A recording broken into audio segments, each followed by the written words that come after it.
Good morning friends, welcome to Raj blog. বড়দের প্রণাম জানিয়ে ছোটদের ভালোবাসা দিয়ে আজকের ব্লগটা আমি শুরু করছি। আশা করছি তোমরা সবাই ভালো আছো আর আমিও ভালো আছি। সো দেখো, আজকের ব্লগটা একদম মর্নিং থেকে শুরু করলাম। ঘুম থেকে উঠে চলে আসলাম হচ্ছে যে কুলেখাড়া শাক তোলার জন্য। অনেকটা শাক হয়েছে, তাই ভাবলাম তুলে নিয়ে আজকে একটু জুস বানাই খাবো, কারণ অনেক দিন থেকে খাওয়া হচ্ছে না। তাই এই যে তুলে নিচ্ছি, আর জলও এসে পড়ছে। খাওয়ার জন্য আমি ভরে নিলাম, আর ভিতরে জল আছে মম ভরে নিলাম। আর এই যে শাক তুলে নিয়ে চলে আসলাম হচ্ছে শাকগুলো ভালো করে ধুয়ে নিব, যেহেতু এখন জল আসছে তাই এখন ধুয়ে নিলে ভালো করে ধোয়া হয়েও যাবে। এটা ধুয়ে নিয়ে তারপরে কিছুক্ষণ এমনি নর্মাল জল দিয়ে রেখে দিব, তারপর আধা ঘন্টা 1 ঘন্টা পর আর কি এটা বয়েলে বসাবো। তারপর বয়েল করার সাথে সাথে না খেয়ে যদি আধ ঘন্টা বা 1 ঘন্টা পর খাওয়া হয় তাহলে আরও অনেকটা। আর এই শাকগুলো খাওয়া অনেক প্রোটিন হয় আমাদের শরীরে। প্রথমত তো এই শাক খেলে শরীরে রক্ত হয়। তারপরে দেখো, এই যে বাবা এখন দোকানে যাবে, আর আমাদের আগগুলা আসে আজকে সকালবেলা। তো এমনি সময় আমাদের আগগুলা আসলে আর কি, যেখানে আমরা দোকান করি ওখানে নামানো হয়, কিন্তু আজকে অনেকটা ভোরবেলা আসছে, তার জন্য আর কি বাড়িতেই নামানো হয়েছে। সব আগ বাড়িতেই নিয়ে আসা হয়েছে, তো ওই জন্য একবারে এতগুলো আগ তো নিয়ে যেতে পারবে না। ওই জন্য বাবা প্রতিদিন 1 বান্ডিল করে আগ দোকানে নিয়ে রেখে দেয়। আর বাবা একাই যাচ্ছে এখন আপাতত, আর একটু পরে হচ্ছে মাও যাবে রেডি হয়ে, কারণ দোকান একা খোলা সম্ভব না, একজন সাথে দরকার হয়। তারপরে দেখো যে বাবার মাও চলে গেল, তারপরে যে আমি চলে আসলাম হচ্ছে কাপড় ধোয়ার জন্য, কারণ এখন বর্ষার দিনে আর আমরা ভাববো যে একটু পরে সব কাজটা শেষ করছে কাপড় চোপড় ধোবো, সেটা আর হয় না। বর্ষার দিনে সকালই কাপড় চোপড় ধুতে হয়। তো তাও অত সকালেও ধুতে পারি নাই, এখন বাজে হচ্ছে এরকমই 10:30 11টা। ওই যে কাপড়গুলো ধুয়ে নিচ্ছি আমি ভালো করে, তাহলে রোদ্রুতে দিয়ে দিব, তাড়াতাড়ি আর কি শুকিয়ে যাবে। আর আমাদের এখানে তো এমনিতেও অনেকটা হাওয়া থাকেই অবশ্য, কাপড় চোপড় শুকাতে আমাদের অসুবিধা হয় না তেমন। তারপরে যে কাপড় ধোয়া হয়ে গেল, আর চলে আসলাম আগে প্রথমে মার শাড়িটা শুকাতে দেওয়ার। আর তো চলো ফ্রেন্ডস, তোমাদের সাথে শেয়ার করে দিই আমি মিশো থেকে কয়টা জিনিস অর্ডার করেছি, কিন্তু তোমাদের সাথে শেয়ার করাই হয়নি। তো প্রথমে যে এনেছি হচ্ছে আর্টিফিশিয়াল ফ্লাওয়ার রাখার যে হ্যাঙ্গিং, ওয়ালের মধ্যে যে হ্যাঙ্গিং করে, কী বলে এটাকে আমার জানা নেই ঠিক। তো এটা আনছি, এটা হচ্ছে দুটোই অর্ডার করেছিলাম মিশো থেকে, আর খুব ভালো এসেছে। আর আমি দেখো ওয়ালের মধ্যে অ্যাটাচ করে দিয়েছি, আর খুব ভালোও লাগছে।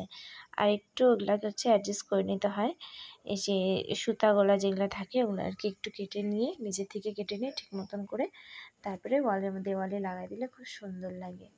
তারপর দেখো একটা নিচে হচ্ছে ড্রায়ার, আর এই ড্রায়ারের বিষয়তে তোমাদের সাথে প্রিভিয়াস ব্লগে আমি শেয়ারই করছি।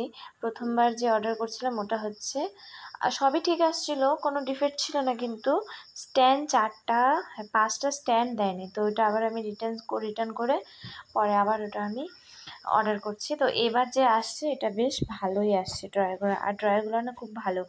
এমনি যখন অনলাইনে দেখছিলাম তখন অনেকটা ছোট দেখা যাচ্ছিলো বক্সগুলো, কিন্তু আনার পর দেখছি না বেশ বড়ই ছিল বক্সগুলো। আর এগুলো বক্সে হচ্ছে আমি রেখেছি হচ্ছে খুঁটিনাটি জিনিস, যেগুলো ওষুধ আরও কিছু যেগুলো থাকে ওগুলো আর কি রাখছি। তারপরে দেখো, এটা হচ্ছে আজকে আসছে পার্সেলটা। এটা হচ্ছে শর্ট কুর্তিগুলো যেগুলো হয় জিন্সের সাথে পরার, বা প্লাজোর সাথেও অনেকে পরে, কিন্তু আমি স্পেশালি জিন্সের সাথে পরার জন্যই আনছি। তো দেখো, এটাও আমি অনলাইন থেকেই নিয়েছি, আর এটা হচ্ছে গ্রিন কালারের।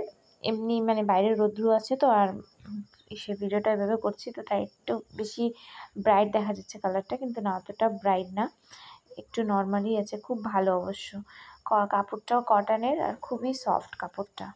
তোমরা যদি চাও তো নিতে পারো। তারপর দেখো, আজকে দুপুরে হচ্ছে ফুচকা খাবো, তার জন্য ফুচকা বানিয়ে নিচ্ছি। আর কেউ খাবে না, আমি, ভাই আর বোনও খাবো, তার জন্য আর কি ভাবলাম আজকে দুপুরে একটু ফুচকাই খাওয়া যাক। ভাতও খেতে ইচ্ছা করছে না, তার জন্য এই যে রেডিমেড ফুচকাগুলো যেগুলো প্যাকেটে পাওয়া যায় না, ওগুলাই কিনে নিয়ে আসছি, ওগুলাই ভাইজে নিলাম, আর হচ্ছে আলু আর জলটা ঘরে করে নিলাম। আর আমার ফুচকা এত ভালো লাগে, আমি যদি প্রতিদিন খাই তাও আমার মন ভরবে না। আর দোকানে আমি বাইরে বাজারে খেতে পারি না, কারণ হচ্ছে বাইরে হচ্ছে তেঁতুল জল দেয়, আর আমি তেঁতুল জলটা খাই না। তার জন্য আমি ঘরেই লেবু জল দিয়ে বানাই ফুচকাটা খাই। তার জন্য ভাবলাম আজকে খাইতেও ইচ্ছা করছে, আর বাইরে যেহেতু খেতে পারবো না তার জন্য আমি ঘরেই বানাই নিলাম অল্প। আর আজকে হচ্ছে আমাদের যে রুমটা বানানো হয়েছে আর কি, ওই রুমটাতে একটা বিছনা নিয়ে যাওয়া হয়েছে। ওইটাই আর কি ভাই আর মাম্মি মিলে ঠিক করে নিল। আর টেবিল আর চেয়ারগুলো তো এগুলো আগে থেকে ছিল, তোমাদের সাথে তো শেয়ার করছি। এখানে পুজোটা হয়ে গেছে, আর এখন হচ্ছে পুজো হওয়ার পর তো আর ঘর খালি রাখা যায় না, তার জন্য বিছনা এখানে নিয়ে আসা হলো। আর আজকে থেকে হচ্ছে ভাই ঘুমাবে এই রুমটাতে। তারপরে দেখো যে আমি টেবিল সব পরিষ্কার করে নিচ্ছি, কারণ পুজোর দিন তো সব কিছু এখানে রাখা হয়েছিল টেবিলের উপরে, সব পুজোর জিনিসই রাখা হয়েছিল। তাই আর কি ভাবলাম একটু ভালো করে পরিষ্কার করে নিই। আর এখন এই রুমটাতে শিফট করার কারণ হচ্ছে এখন আমাদের ঘরের রং হবে না, হয়তো বা দুর্গাপুজোর আগে আগে করবে। তার জন্য আর কি ভাবলাম কি আপাতত ভাই থাকতেই থাকুক। আর এখন আমাদের এখানে রং মিস্ত্রিও পাওয়া যাচ্ছে না খুঁজে। তারপরে দেখো সব কাজকর্ম শেষ করে নিলাম, সবার লাস্টে হচ্ছে ঘরটা মুছে নিলাম, কারণ সন্ধ্যাবেলা তো আর কি সন্ধ্যাবেলা না, 4টার সময় তো টিউশনে পড়তে আসবে, তাই আর কি কাজটা তাড়াতাড়ি করে শেষ করে নিয়েছি। আর আজকে কাজটা শেষ করতে প্রচণ্ড দেরি হয়েছে, প্রায় 3:30টায় বেজে গেছে আমার। তারপরে ঘর মুছে নিচ্ছি, ঘর মুছে নিলে আমার কাজ এখন শেষ। আর আজকের ব্লগটা তোমাদের সাথে একটুকি শেয়ার করলাম। সো ফ্রেন্ড, আজকের ব্লগটা তোমাদের কেমন লাগলো জানিও। যদি ভালো লেগে থাকে তাহলে একটা লাইক, কমেন্ট আর সাবস্ক্রাইব করে দিও।